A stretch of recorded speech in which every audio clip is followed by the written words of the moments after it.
everyone for being here. On Sunday, APD responded to multiple 911 calls reporting a shooting outside of Buford's at 700 West 6th Street. APD officers, along with the Austin Travis County Emergency Medical Services, arrived on the scene within 57 seconds, located multiple victims who were shot, and immediately began rendering first aid. Putting a map up now of the location. The investigation revealed that a black Cadillac SUV was traveling southbound on Rio Grande Street when it pulled alongside Buford's, and the driver of this vehicle began shooting a semi-automatic handgun into the crowd of people that were standing outside of the bar. Several individuals were struck. The vehicle then continued westbound on West 6th and parked near the intersection of West 6th Street and Wood. The suspect then exited the vehicle armed with an AR-15 rifle. The suspect fired at a pedestrian, striking them, then walked back toward the bar. As additional officers arrived, they were directed by the suspect's location by brave people that were caught in this nightmare, and they worked to move bystanders to safety and establish a secure perimeter. At 2:03, 3 officers located the suspect near the intersection of West 6th and West Avenue. The suspect discharged his firearm at the direction of the officers. The 3 officers discharged their firearms, striking him multiple times. Officers approached the suspect, took him into custody, requested medical assistance. The suspect was later pronounced deceased at the scene. Our suspect is a 53-year-old male. The Austin Police Department has had no contacts with this suspect. His only interaction with law enforcement was in 2022, and that was a check welfare in an outside agency. This call was referenced his mental health. As this investigation has progressed, APD has learned of additional victims. APD is now aware of a total of 19 people that have been struck by gunfire. 3 people, including the suspect, were pronounced deceased at the scene. The 2 deceased victims on scene were identified as a loving daughter and a friend, Savitha Sean, 21 years of age, and a loving son and friend, Ryder Harrington, 19 years of age. These are 2 people that were dearly loved throughout this community, and that is quite clear. Both young individuals with bright futures ahead of them. On Monday, March 2nd, one of the victims, identified as a loving son and friend, George Pedersen, 30 years of age, was pronounced deceased, and he had just moved to Austin 2 weeks prior. At this time, 2 victims remain at local hospitals, with 1 in critical condition. Before we begin showing the material, I want to acknowledge the complexity and the gravity of this scene. This viewing material that you're about to see is difficult to hear, it's difficult to see. We didn't do this for the shock value. This is about being as transparent as we can, and believe me, we had to look through video that was appropriate to release to all of you. But it was important, again, to understand the events that led up to this officer-involved shooting. Any video showing the suspect firing his pistol into the crowd is too graphic to show, and we will not share that publicly. We will begin by listening to 2 911 calls, and as you can imagine, we received numerous calls, 911 calls, which were hard to listen to. And these are the 2 that we're going to be sharing today.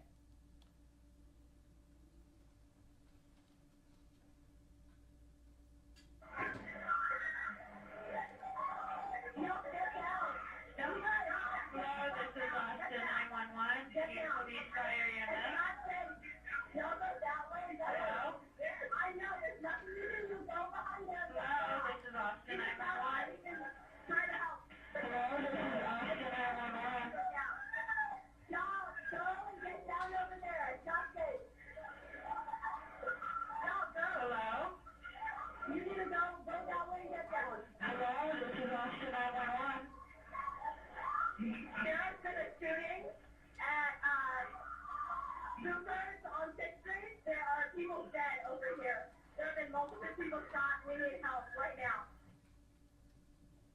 This is our second call. Hi, Buford on 6th Street, there was gunfire. The cops are here, but everybody... Is anybody with you, Sean? Yeah, nobody shot within me, but I heard like 6 gunshots from inside. Everybody ducked down on the bottom floor. It sounded like it was from the... we're just right outside. We're hiding between cars. We're behind you, bro. Okay, we didn't. You heard gunshots from the side? Yes, there's cops running towards it. Just more would help out. There were 6 gunshots, and there was 3 more on the street beside Buford, towards the right, looking south. There was 3 more. I think those were the cops fighting against it. There's also more sirens coming in. Yes, we have a lot of help on the way, okay? Stay in a safe place. I need to go answer another 911 call, okay? Go for it. Thank you. We're fine. We're in cars. But answer another call, please. Yeah, stay We're all safe, safe. okay? We're all safe. All right. We're all safe. Thank you. It was. We're now going to listen to radio traffic.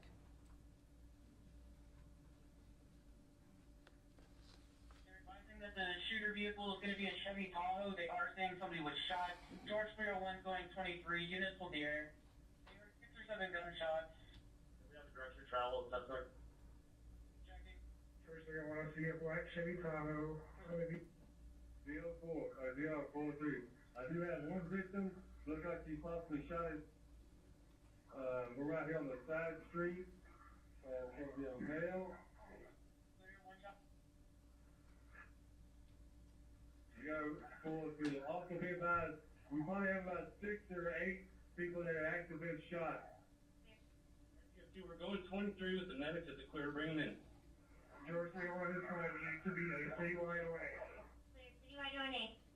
That's an officer And needs we're assistance. trying to get the officers we can get. We have a lot of people running out. We need to make this a crime scene as soon as we can. Clear, citywide O&A has been started. And unknown on where the suspect went, all we have is a white SUV. 505, I'll be in command. RTS 1 is 23. 79, I'm in command. RTS 2, I have command.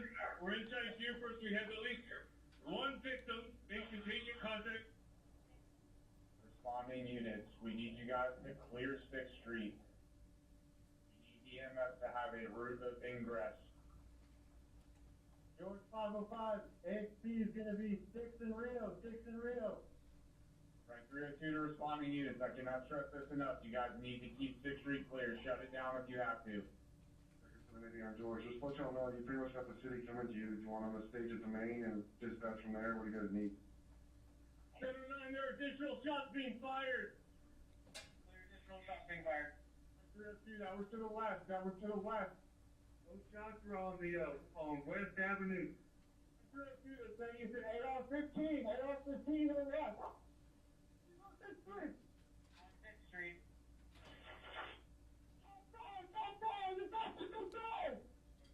Shots fired, 1 round. 6 on West House. Light sweater, light camera. I'm on the topic.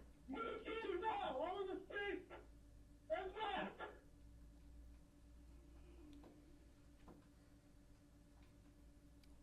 Now we're going to listen to, or we're going to look at video, and this first video is from a parked vehicle that picked this video up.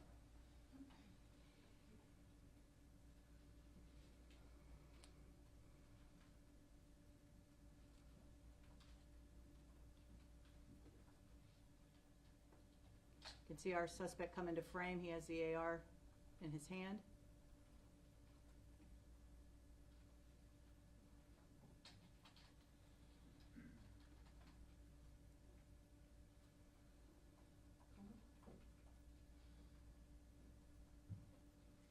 And this is a pedestrian that was walking by.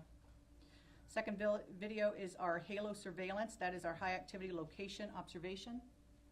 And this is throughout downtown, at least that 6th Street area. We were able to capture this. And the red circle there is going to be, this is after he parked the vehicle and as he's walking eastbound on 6th Street toward the officers. This is what that's going to show.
correct here.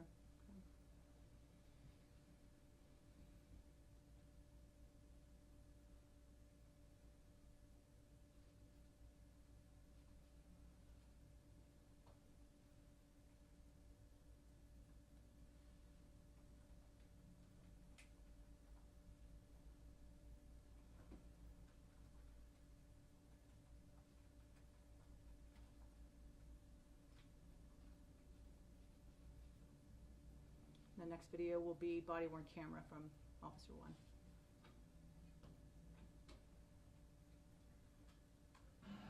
That was more than that.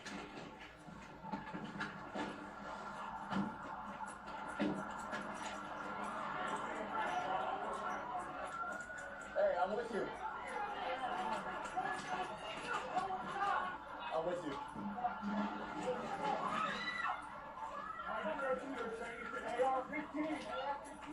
Down! Everybody down! Down! Down! Down! Where is he? Hey!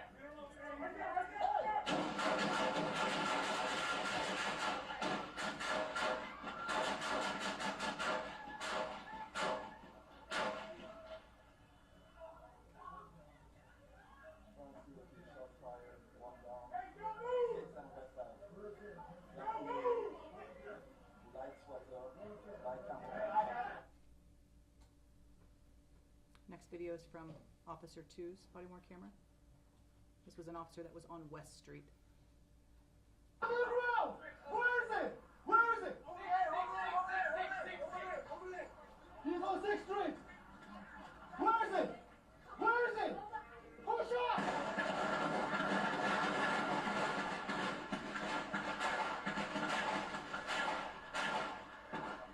Shot fired! The suspect is down! Stop moving! Stop moving! Stop! Move! Stop move! I'm on the suspect!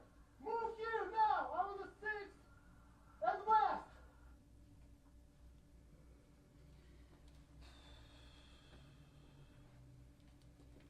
This concludes the materials that we're going to be showing you today. I want to again recognize the bravery of our officers. You saw that firsthand as they ran into danger to stop this. It is quite clear that they saved multiple lives. And also to the people, the brave people that were around, giving direction on where this guy was. It was everybody was looking to identify him and to stop this threat. So I want to thank, again, the officers that engaged him, the officers that responded, that started putting tourniquets and rendering first aid immediately to victims. As you can see, this was a chaotic scene that was overwhelming for many, and it's overwhelming to watch it. You know, I walk into our PIO office and people are in tears and they're listening to these things, and it is hard and it's challenging. This devastation just doesn't affect the community, and my goodness, I don't think any of us can imagine what these families are going through right now, the suffering that they are dealing with, but our hearts are with them.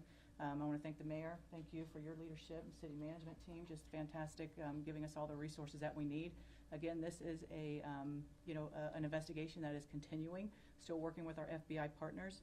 I also want to thank DA Garza for publicly exonerating and publicly acknowledging the heroism of our officers. I want to thank him. And then I want to also make sure that our community is aware of our victim services. We have a fantastic victim service here in APD. We have 52 counselors.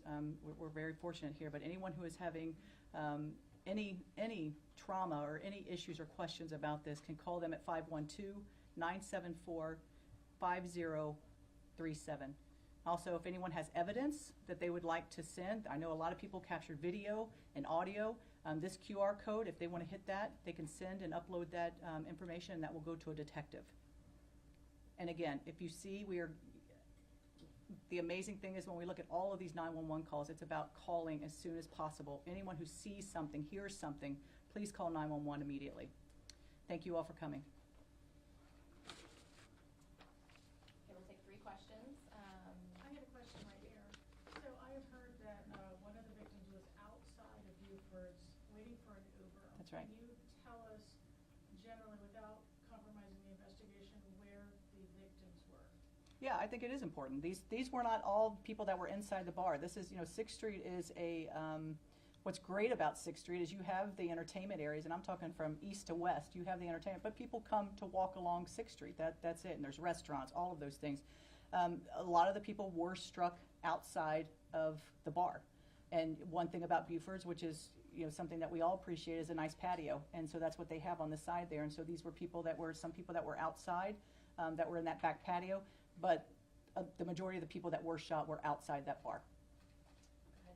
Can you say more about the welfare check? Did law enforcement consider taking away his firearms after that 2022? I believe this in 2022, it may have been out of New York that check welfare was there. I think, I don't know that they had enough to do a commitment for him. I think what I'm hearing is they gave him resources to call, that type of thing. So I don't think the check welfare led to any commitment from there. Do you know anything about his mental state? I do not.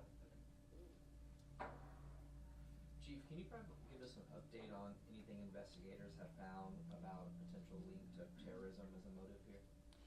I think, again, this investigation is, we're working in tandem with our FBI partners, and certainly as we look at different indicators, we conducted 2 search warrants, and all of those are being, gone through, and you talk about the digital evidence and all the things that we have to do.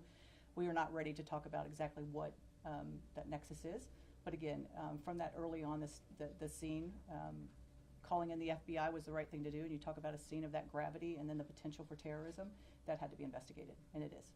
We'll take one more question. You talked about how the way you staffed the 6th Street area led to you guys being able to react quickly.